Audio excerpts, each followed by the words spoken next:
y'all, hey y'all, hey y'all, hey y'all. Okay, so today's day 2 of becoming a realtor, and you know I got my notes here ready to share with you guys. So yesterday was more of, we were going over laws and stuff, and not only was I tired as hell, but it was boring. I hate learning about law, like I was saying. Today we're diving a little bit deeper into realty and what's legal and what's illegal. I like this class a lot better than yesterday's class. So I'm gonna share with you the notes that I typed up during class, okay? So one thing we learned, or two things, we did math yesterday, but the math that we did yesterday was, let me tell you, how to calculate commission, which was pretty simple. The math we did today is net listing math and comparable math. So basically, net listing, from my understanding, is how much the seller wants to come out with at the end of all this. So let's say the seller is like, okay, I want to sell this house. I know it's worth $600,000. I want to come out with $500,000 in the end. So after your commission, after closing costs or whatever it is that you have to pay for, I want to end up with $500,000. So we learned how to calculate net listing, and then we also did comparable math. So from my understanding, comparable math is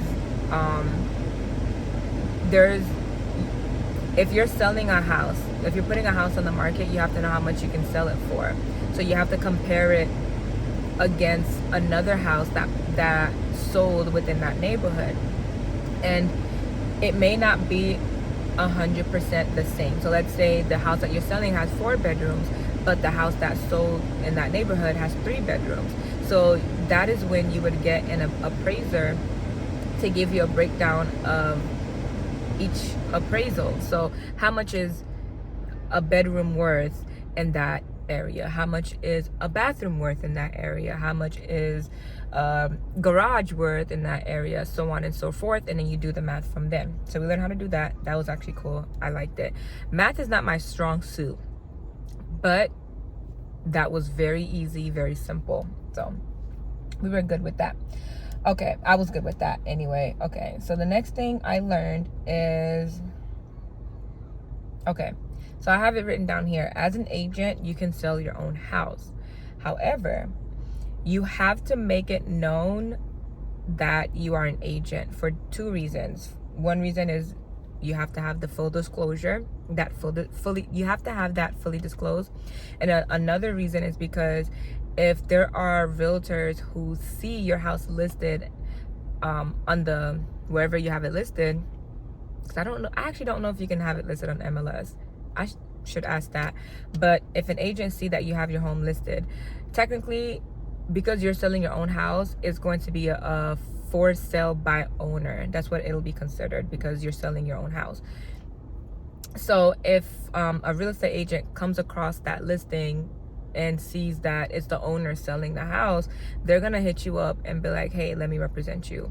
So to avoid all of those types of phone calls, it's better to just be upfront about it and just say, okay, I'm an agent and I'm selling my own house.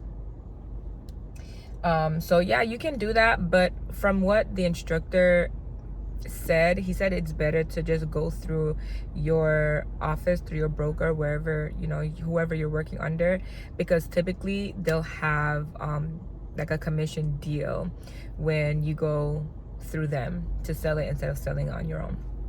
All right, another thing that some more notes that I have on here is emailing ads. Hold on. Okay. Emailing ads. So you can email ads, but to email ads, they have to have the from and to. It has to be correct and it has to be up to date. You have to give the recipient the option to opt out of your emails. and the sender has to be identified, which I feel like that ties into the first one. The from and to has to be correct and up to date, but I guess it's just emphasizing that they have to know who the email is coming from. The person receiving it has to know who the email is coming from. Okay.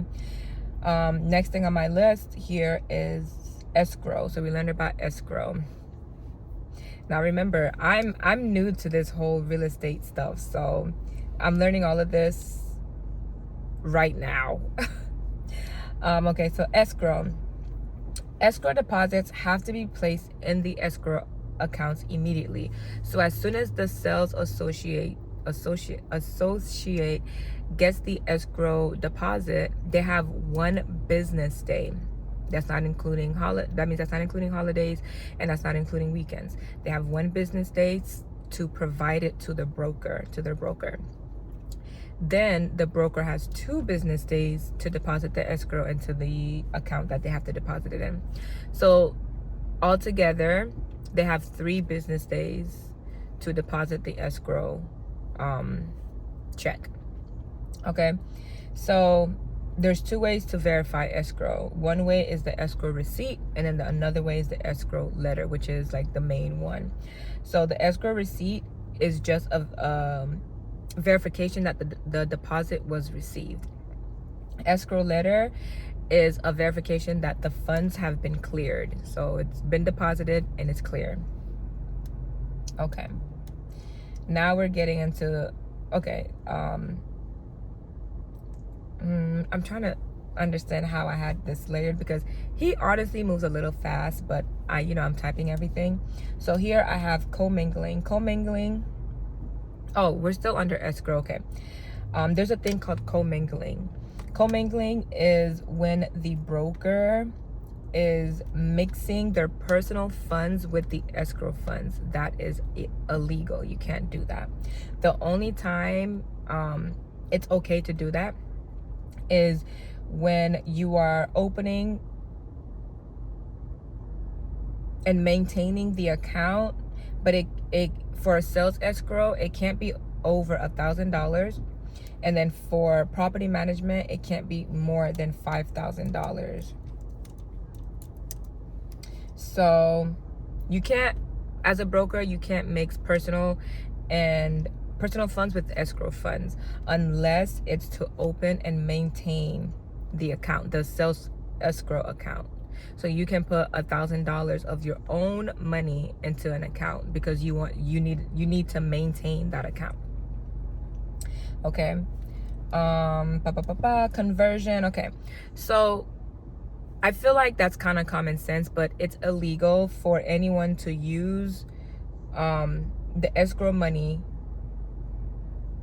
to run your company, or any funds to run your company. Okay, can't do that. It's illegal. He did say that some people do it because they feel like, okay, if they're gonna close on Tuesday, today's Monday, and they need the money Monday to do something with their business, they'll just take the money, that money, and then put it into their account to do what they have to do because they're expecting to close on Tuesday. But that is illegal. Okay, we also got into disputes. All right, so when there is an escrow dispute, the first step is to notify FREC in writing within 15 business days.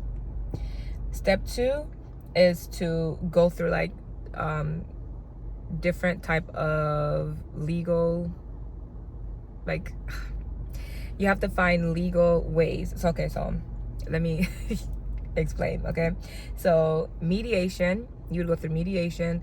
If mediation doesn't work, then you go through arbitration. Arbitration doesn't work, then you go through litigation.